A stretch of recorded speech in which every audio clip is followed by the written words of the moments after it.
Hello everybody, this is Ancient5. Oh, that sounds so good. Welcome back to another episode of You Play KSP Reboot, and we're going to be launching a lot of rockets today. Today is mission day for a whole lot of things. Totally forgot to turn on the SAS there. So this is actually the Duna Explorer, or at least that's what we're going to call it. Basically what it is a heavily fueled, significant D Delta V rocket that has the ability to land, although I think it's geared more towards landing on Ike than anything else. It doesn't have any parachutes, so Duna is not a good candidate for it. It does have that giant fairing on the top because it's got a lot of fuel tanks. But pretty much we are not in phase. I don't have it up right now, but if you were to look at the Kerbal alarm clock that'll show up later on in the episode, you'll see that we're well over a year, I think, till a proper Duna launch window, transfer window. And so what we're going to have to do is we are going to pretty much have to force our way into orbit at least. And I'll have to show you how we do that when we set things up here.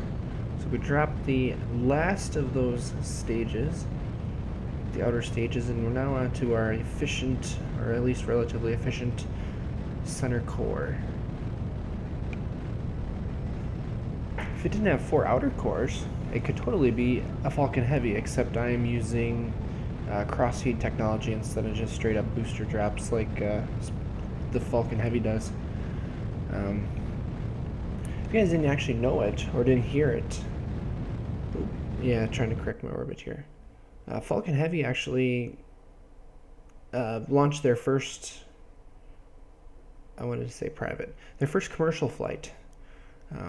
Test flight with Starman was obviously a success, but this was their first commercial flight and only the second flight that they did. And it just so happens that everything went almost entirely the way it should have. Almost, I say. You notice here I messed up the orbit enough that I didn't actually get out of the atmosphere there before my orbit was a little wonky. It properly launched. The boosters landed back at Florida on the twin launch pads almost simultaneously. Another beautiful feat. And then the center core did land on the ship out in the ocean. Unfortunately, like 10-15 minutes after it landed, it ended up toppling over because of rough seas prior to the crew getting there to tie it down. So it did go and take a bath. They said there's a possibility it might be reusable. If it is reusable, it's going to be most likely just the engine section, not the tanks. The fall would have possibly stressed the tanks and the rocket itself, so not a good thing to reuse. So we are accelerating here to our exit burn, our escape burn from Kerbin. The crazy part about this one is I don't know if I'm going to show the map, but we are actually heading in the wrong direction from Duna. Generally, when you want to go outside of your planets, you want to accelerate along your orbit that the planet's following, so that you're accelerating out and your orbit gets bigger. We're actually going the opposite way. The reason for that is we are behind, we're behind Duna right now. We're not catching up to Duna. If we just go to a straight transfer burn, we're going to miss it by, I was going to say a mile, but lots and lots of miles. So what we're going to do is we're going to try to catch up, and by doing that we're going to accelerate against the orbit of the planet. Make sure we deploy everything here. And by doing that we're going to drop into a lower orbit, somewhere around, I think, Eve. Here you go, you see I have another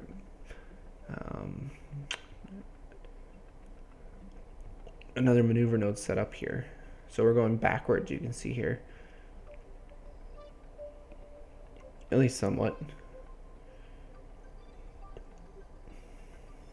Set alarm. There we go. We're good to go. And we'll adjust the alarm if we have to a little bit. But you can see we're dipping way down, actually inside of almost a moho. And then we accelerate back out to Duna. And you can see we're very, very close to getting an encounter.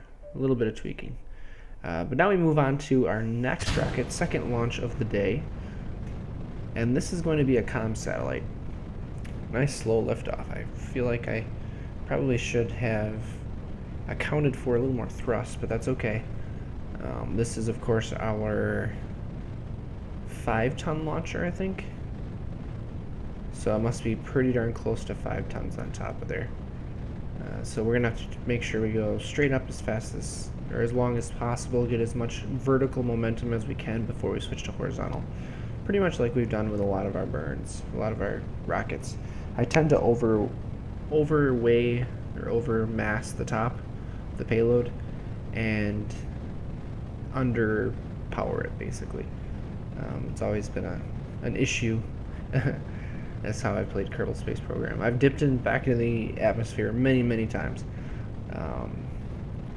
Not a big deal, though. You can usually work around it. So you can see here we're going straight up.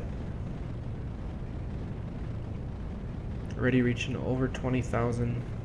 And we're also going for a high altitude, so it doesn't hurt that we're doing this. So now we're going to start tipping over at 30,000 mark. Make sure we've got plenty of vertical acceleration, because this stage here is not going to have a lot of thrust. So we're going to start tipping her over. We've got plenty of a head start here. Our apoapsis looks like around 84,000. So we got to get some horizontal momentum going here. So being a ComSat, I guess I was kind of going for the look of a ComSat kind of. So we're doing a lot of solar panels. We've got radiators on there. We've got antenna, stuff like that. Make it look really techy. The radiators, I guess, aren't really needed. I was thinking along the lines of the older modded games that I would play, which included Interstellar, which included heat. Generally, heat is only an issue if you are... Oh, it must be 94. I can't quite read it. Apoapsis height. Heat's only an issue if you're drilling for resources. And we'll end up doing that at some point here. But I decided to take this guy up. You can see it's on a polar orbit. I'm headed straight north, trying to bring the inclination as close as possible to 90 degrees so we can get a perfect inclination, perfect path over the poles. So you see here, we're almost out of power, almost out of fuel. There, out of fuel. So we'll decouple that. And we got our last engine here for the last little bit.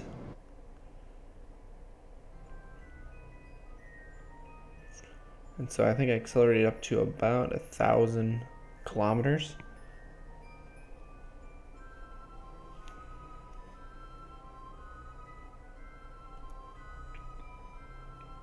So for those trying to figure out how that works out,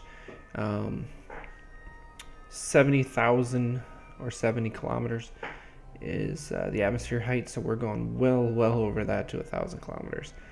So here we're just going to do our circularization burn.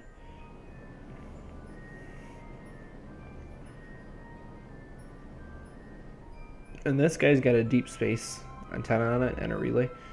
So basically the hope here is that, or it's got the relay antenna, the deep space one. The hope is that I can basically sit out here and relay communications way out into the solar system, I guess would be the plan here. Looks like electric charge is good. While we're at it, we might as well shut down the engine just so we don't mess up the orbit. And radiators aren't moving, which we know now. So we should be good to go. I think it's pretty.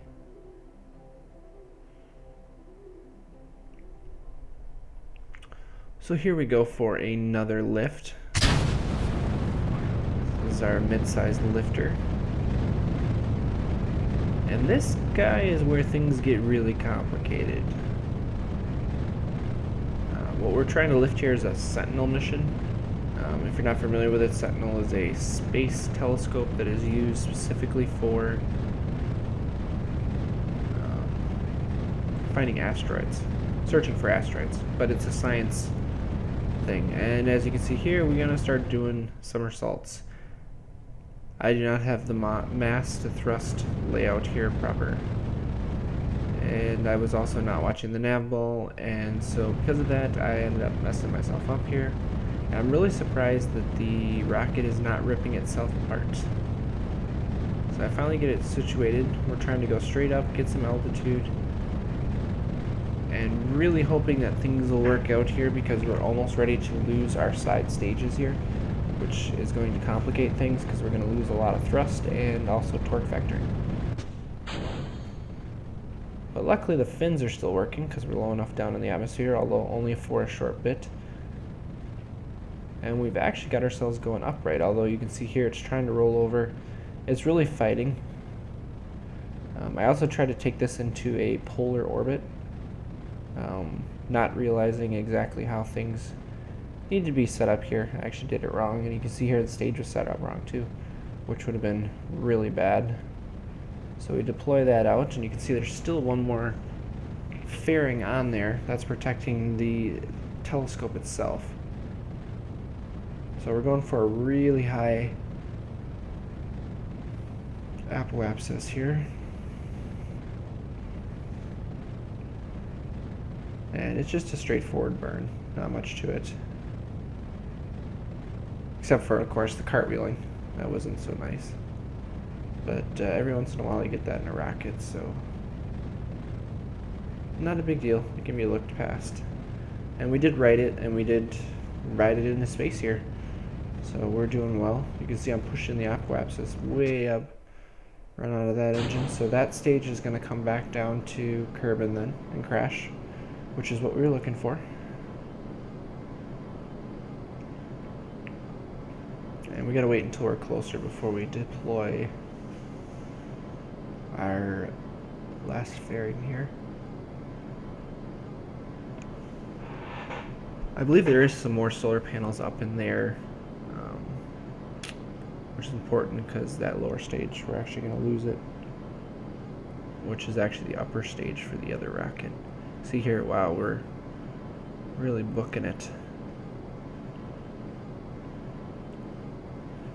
Lots and lots of delta V speed here. So now you can see our apoapsis is climbing.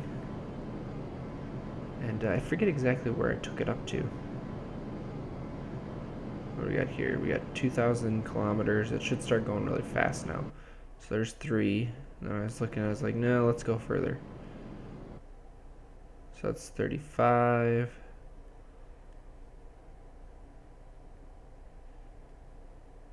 So nice, big, elongated, elliptical orbit. And you can see here, I was worried about it hitting the other satellite, but we're going to be at a completely different height. So it'll all work out in the end. Spin, spin, spin.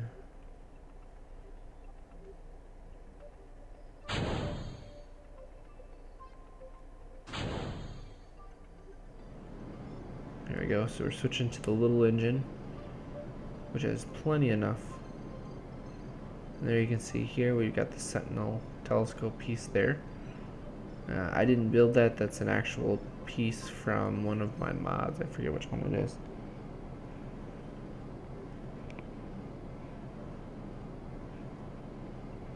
But here's where I'm going to end up making my blunder with this mission. Besides the fact that I had a rocket that was doing somersaults. That's never good. So I started pushing the apoapsis way out, thinking, okay, we'll have ourselves a very, very far out there satellite, which for finding asteroids is probably what you want. It's something ideal because you don't want a lot of reflection off of the parent body that you are orbiting. And that's when I find out cannot use camera until it's out of Kerbin's sphere of influence. That's right, we messed up. We definitely messed up this mission. I then started looking for an antenna. I was pretty sure there was an antenna on this vehicle, and I couldn't really find it. I did load it back up in the VAB, and I did find an antenna on it. So I'm not exactly sure why I can't find it on here. Unless I ripped it off or did something wrong, I'm not sure. But I decided that because this mission is pretty much a bust, I can't find an antenna on here, so I can't do any sort of long-range communication. And my blunder is that a telescope can only be used outside the sphere of influence, so it has to be in sun orbit. So we're going to have to kick it out in front of Kerbin, basically, is what it's going to take. So I decided to crash it, as any good person would do to any spacecraft. And we come in very, very quickly. Kaboom! So time for our last launch here. This is a copy of the Duna Explorer, which we already put up. This is going to be going to ELO. Pretty much a standard straight-up launch, just like we did with the other ones. This one, though, is going to have quite the travel time. ELOs, of course, are outside, almost like a Pluto analog. It does come inside of the orbit of, I was going to say Jupiter, Joule. I think it's in a 2-3 resonance, or a 3-2 resonance with the gas giant Joule. So it does get closer sometimes, otherwise it's really far away. And you want to always get it during those close periods, otherwise you're going to use a lot of fuel to get out there. Either that or you're better off with some sort of a gravity assist, but I didn't want to plot it out. We had a transfer window, so instead of doing a gravity assist, we did a straight up powered launch. And this is just to get in orbit. You can tell this one I flew differently. I love watching those fairings go off. I try to get as much horizontal acceleration as possible here before I'm getting out of the atmosphere. That way I don't start falling back, which was a much more efficient and a much more beneficial launch. Didn't use as much fuel. So we relight them here. Take away the periapsis that's going through the planet and basically get into orbit. I really like this little work setup that we've got here with the lander that's on top, the sensors pack, and then the rockets that we have underneath it. They seem to work really well. I like having a launcher that I can just plop underneath and say, you know, this can handle this amount of weight, let her have it. There you go, we are in orbit. And I did plot a course. It was very difficult to get the encounter properly. I did not want to function correctly, but we did in the long run. So this is another quite long burn. We are going to the furthest planet in the solar system at the moment. I think it does, well, it will swing back inside and put Joule to the outside about the time that we're heading down there. We're heading out there, so not a big deal.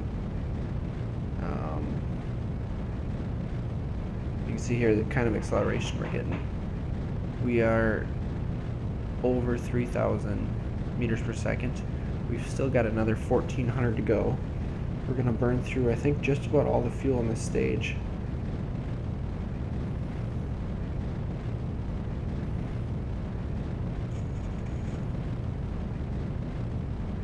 And almost there, almost there. We're over 4,000 meters per second now in speed, which is just crazy. You can see here I'm trying to set up what we got going on here, and we weren't perfect on the maneuver nodes, but we were darn close. So we're just going to accelerate far enough that we can get at least close to an encounter. There we go. So we just gotta trim that a bit and get it where it needs to be, but otherwise we are headed towards ELO, and it's gonna be a long time before we get there. Alright guys, just to wrap up this episode here, I wanted to bring something to attention here. I'm gonna actually warp to completion of this tech node right here. High power electrics complete. It is dark. Auto time warp cancelled. Alright, so that gives us that tech node. And the reason I'm concerned about this, oh, I do have Sentinel 2 here ready to go, but we are not going to do that today.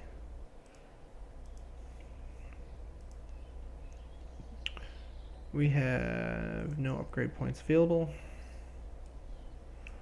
Apparently my sky's messed up, but oh yeah, curb into ELO transfer, but we just transferred that, or at least got that started. We have a Moho transfer again in 100 days. But really we don't have anything big coming up. What I wanted to do here, I wanted to go to settings.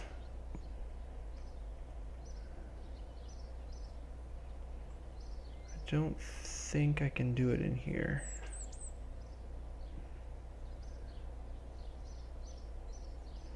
Pressure gauges, thermal highlights, nope.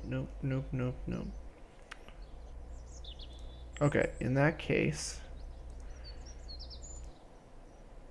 I'm going to save the game right here, and hopefully we don't crash the recording here coming back to the main menu. But what I want to do, and that's why I'm explaining this, there's a setting in here that I want to change. Now that we've researched far enough down the tech tree,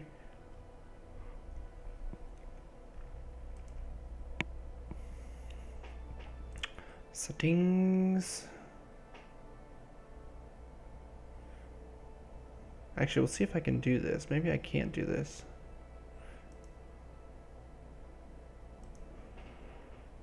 This might be persistent to... Darn it. Yeah, I think this might be persistent to the actual save. So I might have to do a save edit.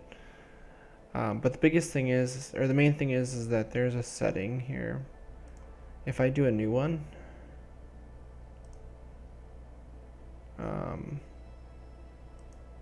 go with the science one. If we go under difficulty here, where is it?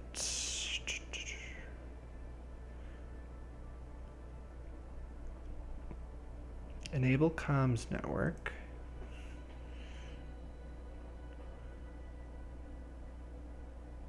Okay, here, this one requires signal for control rather than going to partial control when lacking signal. We're going to change that on our save. So basically, now that we've got advanced electronics, I feel like I'm far enough down the tech tree. We're going to have the ability to partially control, like computerize, like send it to command. And that's only if we don't have enough communication with it, like distance-wise. If we have full communication through the network, then we're fine. Nothing's going to change. But some of the things that we've been losing communication with, we're going to have partial control again. So I'm going to have to do a save file edit to do that. But I'm going to do that off camera. So thank you guys all for watching. We'll see you next time, and as always, take it easy.